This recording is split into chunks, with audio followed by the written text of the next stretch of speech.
अस्सलाम वालेकुम एवरीवन, मैं हूं मोहम्मद तलहा। आप लोग देख रहे हैं तलाश वेस एकेडमी। तो क्लास 10 के बच्चों तैयार हो जाओ। आज जो है एक बड़ी ही इंपॉर्टेंट वीडियो है आप लोगों के लिए, क्योंकि आज की वीडियो के अंदर मैं डिस्कस करने वाला हूँ क्लास 10 के फिज़िक्स का प्रिपरेशन पेपर। यानी कि अगर आप 2024 में सिंध बोर्ड के एग्ज़ाम्स देना चाह रहे हैं क्लास 10 के, तो कौन कौन से ऐसे लॉन्ग क्वेश्चंस हैं या शॉर्ट क्वेश्चंस हैं या न्यूमेरिकल हैं जिनकी तैयारी यानी कि जिनकी प्रैक्टिस करना आपके लिए ज़रूरी है।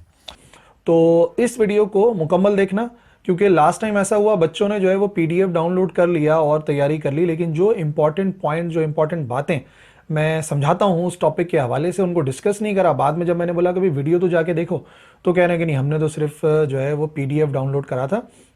ज़्यादा देर नहीं लगेगी, कम से कम वक्त के अंदर जो मैक्सिमम पार्ट है वो मैं आपको समझाने की कोशिश करूँगा।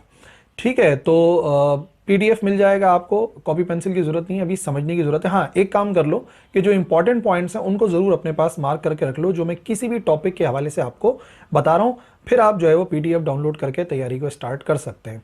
तो चलिए बताते हैं क्या है हमारा आज का target paper for physics 2024 annual examination.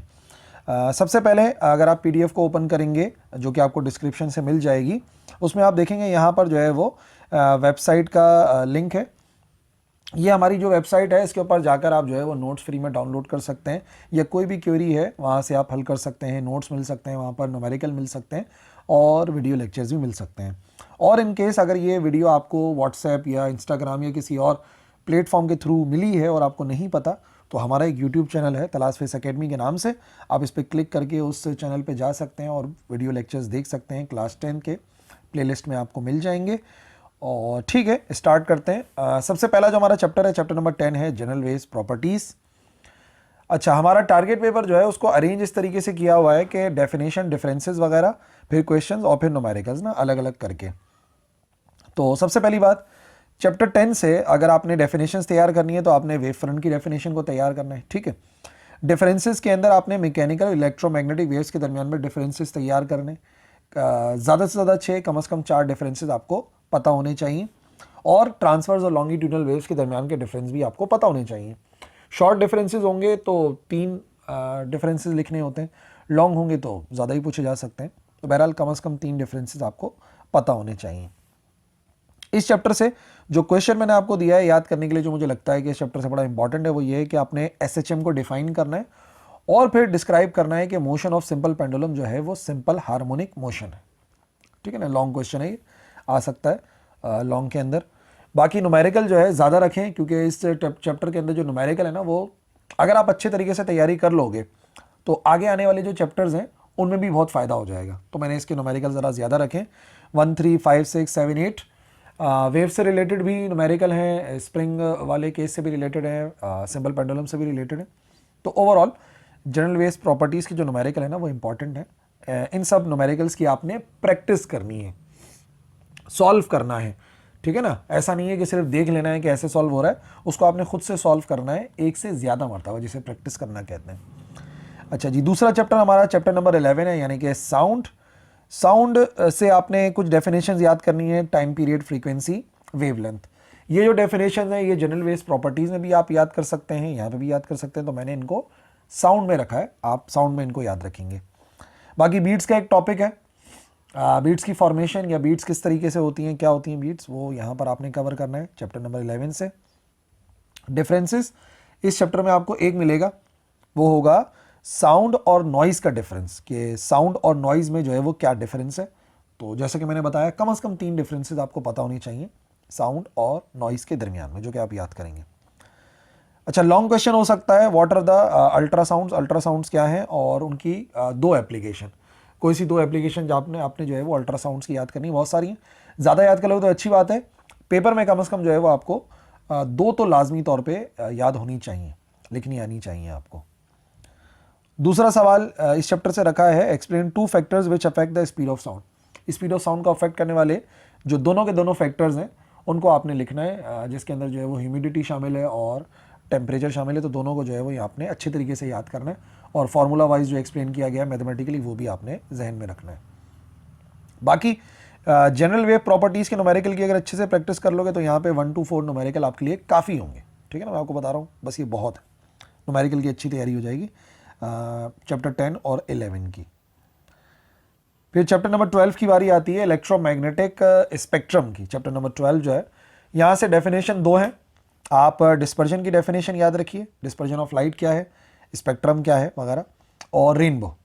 जब रेनबो याद करोगे तो स्पेक्ट्रम इससे पहले याद होना ही चाहिए। डिस्पर्जन ऑफ लाइट के अंदर डिस्पर्जन ऑफ लाइट और वो फिगर के साथ प्रिज्म की, और रेनबो क्या होता है, कैसे बनता है, इधर भी जो है वो फिगर आनी चाहिए।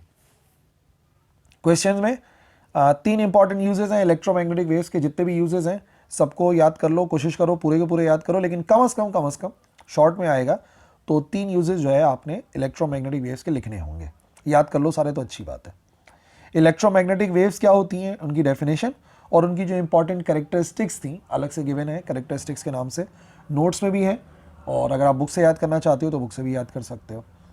और इलेक्ट्रोमैग्नेटिक वेव्स, इलेक्ट्रोमैग्नेटिक स्पेक्ट्रम के जो न्यूमेरिकल हैं वो भी दरअसल वैसे ही हैं जैसे कि 10 और 11 के थे। वही v=f लैम्डा, ज़्यादातर उन्हीं से प्रैक्टिस हो जाती है। बस यहाँ पर स्पीड ऑफ लाइट की जगह पे हम c पुट कर देते हैं। ठीक है, तो ये हो गए हमारे 3 चैप्टर जो कि काफ़ी मिलते जुलते हैं। अब हमारी बुक का one of the most important chapter जो है वो चैप्टर नंबर 13 है। तो यहाँ से भाई आपको ज़रा ज़्यादा मेहनत करनी पड़ेगी। जो कुछ मैंने आपको यहाँ पे बताया ना वो अच्छा खासा है। क्या क्या? क्रिटिकल एंगल और टोटल इंटरनल रिफ्लेक्शन, दोनों के अंदर जो फिगर है दोनों एक ही साथ याद करना, क्रिटिकल एंगल भी और टोटल इंटरनल रिफ्लेक्शन भी रे डायग्राम्स के साथ। ठीक है, फिर रिफ्रैक्टिव इंडेक्स, उसका mathematical formula, principal focus of focal length, ये तो सिंपल सी डेफिनेशन आपने याद रखनी है, इसमें ज़्यादा तफसील में नहीं जाना। लेकिन हाँ, critical angle, total internal reflection का आपने जो है वो याद रखनी है कि आपने उसकी रे डायग्राम की प्रैक्टिस भी करनी है। अच्छा, डिफरेंसेस यहाँ पर कॉन्केव लेंसेज और कॉन्वेक्स लेंसेज के दरमियान में हो सकते हैं। ठीक है, मिरर की भी कर लो प्रैक्टिस और लेंसेज की भी कर लो। मैंने लिखे लेंसेज हैं वो इस वजह से कि आप लेंसेज की तैयारी कर लोगे तो उसका रिवर्स कर दोगे तो मेजॉरिटी काम जो है वो मिरर के अंदर हो जाएगा कि कौन डाइवर्जिंग है कौन कन्वर्जिंग है। रे डायग्राम की प्रैक्टिस करो। ठीक है, किसको जो है वो डाइवर्जिंग मिरर भी कहते हैं या डाइवर्जिंग लेंस कहते हैं, ये सब जो है ना दोनों सवाल कर लो, लिखा हुआ एक ही है। अच्छा, लॉन्ग क्वेश्चन हो सकते हैं, डिफेक्ट्स ऑफ विजन और कैसे करेक्ट किए जाते हैं। ठीक है ना, शॉर्ट साइडनेस क्या होती है, वजह क्या है उसकी और कैसे करेक्ट होती है, रे डायग्राम्स के साथ, विद द हेल्प ऑफ रे डायग्राम लिखा हुआ है ना। और फिर इसी तरीके से विद द हेल्प ऑफ रे डायग्राम कंपाउंड माइक्रोस्कोप की आपने प्रैक्टिस कर लेनी है। कंपाउंड माइक्रोस्कोप की रे डायग्राम में पूरा का पूरा टॉपिक आपने बताना है, वर्किंग ऑफ कंपाउंड माइक्रोस्कोप। और फिर construction and working of projector, projector किस तरीके से काम करता है उसकी भी एक रे डायग्राम है, उसको प्रैक्टिस कर लेना। ये 3 सवाल हैं। मैंने बताया ना ये चैप्टर जो है थोड़ा सा बड़ा है और बाकी चैप्टर्स के लिहाज से ज़्यादा इंपॉर्टेंट है, तो उसको आपने ज़्यादा अहमियत देनी है। ठीक है ना। और न्यूमेरिकल की प्रैक्टिस करो अच्छे तरीके से। साइन कन्वेंशन याद रखो कि कब फोकल लेंथ के साथ पॉजिटिव इस्तेमाल होगा, कब नेगेटिव इस्तेमाल होगा। न्यूमेरिकल जो मैंने सॉल्व अपलोड किए हुए उसको बिल्कुल जाके देखो, वहाँ पे इंशाल्लाह आपको बात समझ में आ जाएगी। उसमें मैंने बार बार बताया है कि कब पॉजिटिव साइन इस्तेमाल होगा, कब नेगेटिव साइन इस्तेमाल होगा। चैप्टर नंबर 14 एक और इम्पॉर्टेंट चैप्टर है, बच्चे थोड़ा सा इसको मतलब हार्ड भी समझते हैं, तो यहाँ के भी टॉपिक जो है ना उनको ज़्यादा ध्यान देना है। इलेक्ट्रिक फील्ड क्या है, ठीक है, इलेक्ट्रिक पोटेंशियल उसका फॉर्मूला, पोटेंशियल डिफरेंस और उसकी डेफिनेशन उसका फॉर्मूला याद रखो। जिन डेफिनेशन में फॉर्मूले लिखे हुए हैं उनमें डेफिनेशन और फॉर्मूले दोनों याद कर लेना, तो न्यूमेरिकल में भी काम में आ जाएंगे और वैसे भी लिख दिया करो ना डेफिनेशन के साथ फॉर्मूला। अच्छा, इलेक्ट्रोस्टैटिक इंडक्शन का पूरा प्रोसेस जो 3-4 स्टेप्स हैं वो पूरे के पूरे स्टेप्स बताने, स्टेट करना है और एक्सप्लेन करना है कूलम्स लॉ को पूरा मैथमेटिकल इक्वेशन के साथ आखिर तक, एप्सिलॉन नॉट वाली वैल्यू तक। और फिर ये क्वेश्चन हो सकता है जो कि लॉन्ग में आ सकता है, तो दोनों साथ साथ आएंगे। Combination of capacitors, series combination और पैरेलल कॉम्बिनेशन दोनों आएंगे तो लॉन्ग में आएगा। और अगर कोई एक कॉम्बिनेशन पूछा जाएगा लाइक सिर्फ और सिर्फ सीरीज़ का पूछ लें या सिर्फ और सिर्फ पैरेलल का पूछ लें तो वो शॉर्ट में भी आ सकता है। बाकी उन फार्मूलों की प्रैक्टिस करोगे तो फिर ये न्यूमेरिकल भी हो जाएंगे। न्यूमेरिकल आसान है, इतने मुश्किल नहीं है। ये कि आपको कैपेसिटर से रिलेटेड फार्मूला पता होना चाहिए, इलेक्ट्रिक फील्ड से रिलेटेड कूलम्स लॉ वाला फार्मूला पता होना चाहिए, और सिर्फ ये 5 न्यूमेरिकल दिए मैंने, इनकी प्रैक्टिस कर लो। चैप्टर नंबर 14 देखना कैसा ज़बरदस्त हो जाएगा। ठीक है भाई। चैप्टर नंबर 15 करंट इलेक्ट्रिसिटी, और थोड़ी सी कोशिश करना कि करंट इलेक्ट्रिसिटी और इलेक्ट्रोस्टैटिक्स आपस में साथ साथ ही आप पढ़ो, ऐसा नहीं हो कि दरमियान में कोई और चैप्टर पढ़ो, क्योंकि बहुत सारे कॉन्सेप्ट्स जो इलेक्ट्रोस्टैटिक्स के हैं वो करंट इलेक्ट्रिसिटी के अंदर भी शामिल होते हैं। तो कोशिश करना इन दोनों चैप्टर्स की तैयारी आप एक साथ करें। ठीक है, करंट इलेक्ट्रिसिटी, पावर डिसिपेशन किसे कहते हैं उसका फॉर्मूला, और इलेक्ट्रोमोटिव फोर्स की डेफिनेशन उसका फॉर्मूला, ओम्स लॉ क्या है उसका फॉर्मूला ड्राइव करें। अगर इतना पूछेंगे तो शॉर्ट में बात खत्म हो जाएगी, और अगर लॉन्ग होगा तो हो सकता है फोर लिमिटेशन उसके साथ हो। तो मैंने तो आपको पूरा सवाल दे दिया ना, आप इस पूरे सवाल की तैयारी कर लो, बाकी जितना पूछा जाए पेपर में उतना बता देना, लिमिटेशन पूछी जाए तो बतानी, अदरवाइज नहीं बतानी। और जैसे सवाल था अपना कॉम्बिनेशन ऑफ कैपेसिटर्स का, वैसे ही सवाल है कॉम्बिनेशन ऑफ रेजिस्टर्स का, सीरीज एंड पैरेलल मिलाकर आ गए तो लॉन्ग बन जाएगा, बड़ा अच्छा हो जाएगा आपके लिए, प्रैक्टिस होगी तो।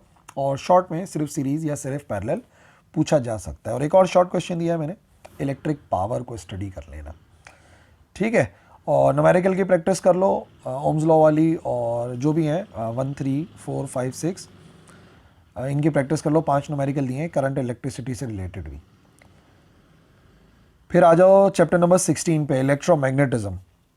इलेक्ट्रोमैग्नेटिज्म के टॉपिक जो है, मैग्नेटिक फील्ड क्या है, मैग्नेटिक इफेक्ट ऑफ करंट क्या है।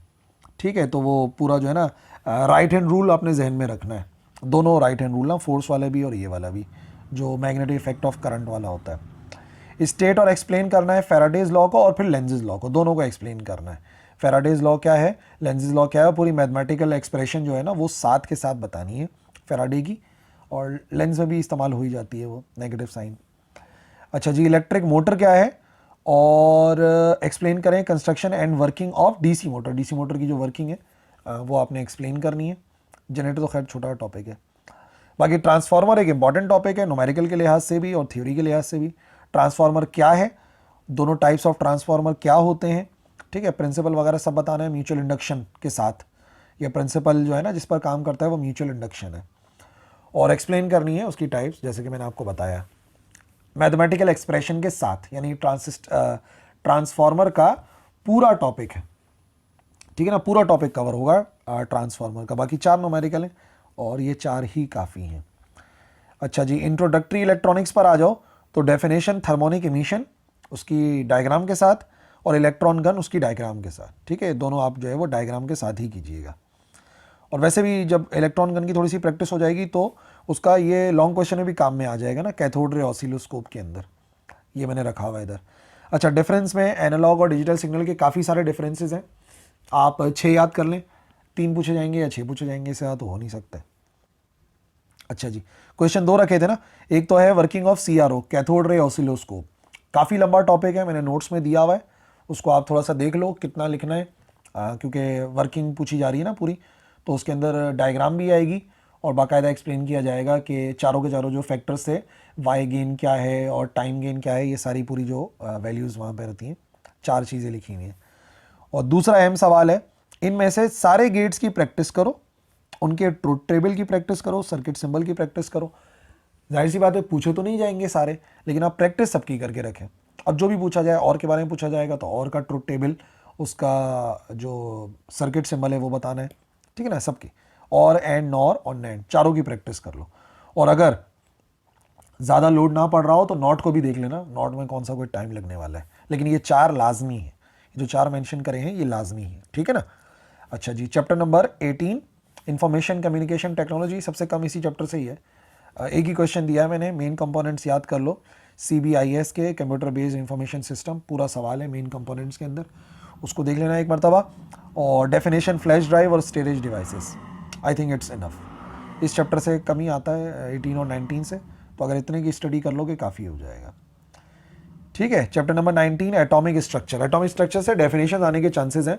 डिफाइन द फॉलोइंग के अंदर दे सकते हैं, what is atomic number, what is atomic mass, what is neutron number and what are isotopes. ये चारों के चारों टॉपिक जो है ना, ये डेफिनेशन के लिए आपने तैयार करना है।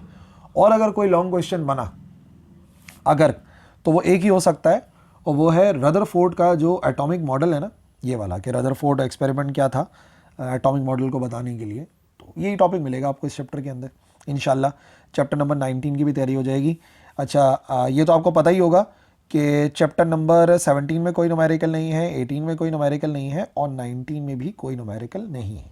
बट चैप्टर नंबर 20 जो है न्यूक्लियर स्ट्रक्चर, इसके अंदर न्यूमेरिकल मौजूद है, तो मैंने लिखे भी हैं, और चारों के चारों अहम है, 4 हैं, चारों के चारों अहम है। याद क्या करोगे, रेडियो एक्टिविटी याद करोगे, हाफ लाइफ याद करोगे, फॉर्मूले वगैरह देख लेना कि हाफ लाइफ में किस तरीके से कैलकुलेशन होती है। अच्छा, सवाल फिजन का हो सकता है, फ्यूजन का हो सकता है और चेन रिएक्शन बताना है जो न्यूक्लियर इक्वेशन है उसके साथ, ठीक है ना, फिजन फ्यूजन दोनों, और इनकी जो न्यूक्लियर इक्वेशंस है उनके साथ तैयारी करना। न्यूक्लियर ट्रांसम्यूटेशन क्या होती है, यानी कि अल्फा बीटा गैमा अगर इमिट होता है तो क्या इफेक्ट पड़ता है न्यूक्लियस के ऊपर, वो पूरी बात जो है ना इक्वेशंस के साथ याद रखनी है। एमसीक्यूज में पूछ सकते हैं और लिखने के लिए भी दे सकते हैं कि बताइए इक्वेशंस क्या होती हैं अल्फा बीटा एंड गैमा डी की। और न्यूमेरिकल का तो मैंने आपको पहले ही बता दिया कि न्यूमेरिकल की तैयारी आपने चारों की करनी है, ठीक है। ये मैंने बताया कि जिन टॉपिक्स की तैयारी करने से 90% मार्क्स जो है वो आप गेन कर सकते हैं, 90% मार्क्स फिजिक्स के अंदर आप जो है वो इजीली गेन कर सकते हैं। बस जो रिमेनिंग टाइम बचा है उसमें इस प्रिपरेशन पेपर या टारगेट पेपर के जितने भी क्वेश्चंस हैं इनको आप अच्छे से पढ़ लो और जो न्यूमेरिकल्स हैं उनकी प्रैक्टिस कर लो, ठीक है। बाकी इस चैनल के ऊपर जो कुछ अवेलेबल है वो आपके ज़रूर काम में आएगा। आप बिल्कुल जो है वो लेक्चर जो है वो यहाँ पर देख सकते हैं और कोई भी क्वेश्चंस है तो पूछ सकते हैं इंशाल्लाह। इस वीडियो के नीचे ही पूछ लोगे तो मैं कोशिश करूँगा रिप्लाई करने की, और इंशाल्लाह दूसरी वीडियोस पे भी जो टॉपिक्स वाली हैं उन पे अगर टॉपिक्स रिलेटेड क्वेश्चंस आप पोस्ट करो तो ज़्यादा बेहतर है, ठीक है। So all the best from my side.